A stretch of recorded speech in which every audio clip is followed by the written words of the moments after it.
Bonjour, je m'appelle Lisa et je suis éleveuse dans le Calvados. Je suis adhérente d'une CUMA qui utilise plusieurs outils numériques au quotidien pour optimiser la gestion et le suivi des matériels. Moi, c'est Frédéric. Je suis agriculteur et j'ai découvert plusieurs outils qui m'aident beaucoup pour avancer avec mon groupe Sivam. Et pourtant, j'étais un peu sceptique au départ. Mais on a testé et certaines solutions sont vraiment utiles. Tu veux des exemples pour trouver la solution qui te correspond ? Avant, ce n'était pas toujours facile de s'y retrouver entre les nombreux documents et informations envoyés par mail.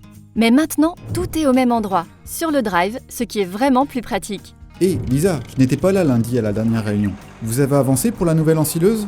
Oui, ça y est, on a des pistes. Regarde, tout est dans le compte-rendu et Patrick a ajouté 2 devis. Ah super. Et je vois sur l'agenda partagé que vous avez aussi calé la prochaine réunion pour valider. Parfait. Les présents et les absents ont le même niveau d'information. Personne n'est sur le banc de touche et on ne perd plus d'infos d'une réunion à l'autre. Il peut aussi y avoir des avancées, des échanges entre les réunions, des idées pour le groupe, des partages d'expériences ou des questions. Mais le problème, c'est qu'il y a quand même un peu de distance entre nos fermes, et certains se retrouvent vite à l'écart.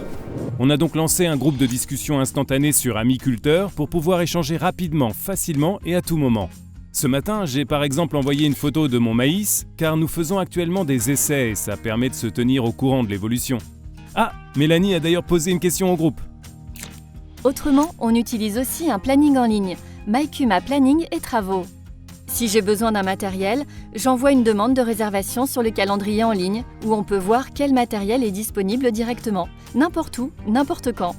Jérôme valide ensuite. Avant, on passait par téléphone. Il était tout le temps interrompu dans son travail.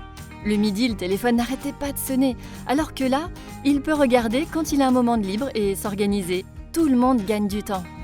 Bon, là, on t'a donné 3 exemples, mais il existe plein d'outils qui peuvent répondre aux besoins des groupes pour mieux communiquer, prendre des décisions, partager des documents, améliorer la gestion d'un service, faciliter le partage d'expériences. À chaque problématique, sa solution. Bref, on a testé le numérique pour nos 2 groupes et on y arrive. On partage plein d'idées, on reste en lien, on est réactif et on s'organise plus facilement grâce à ces outils. La clé de la réussite, trouver l'outil qui répond aux besoins du groupe. Alors, pour trouver l'outil qui correspond à ton groupe, rendez-vous ici.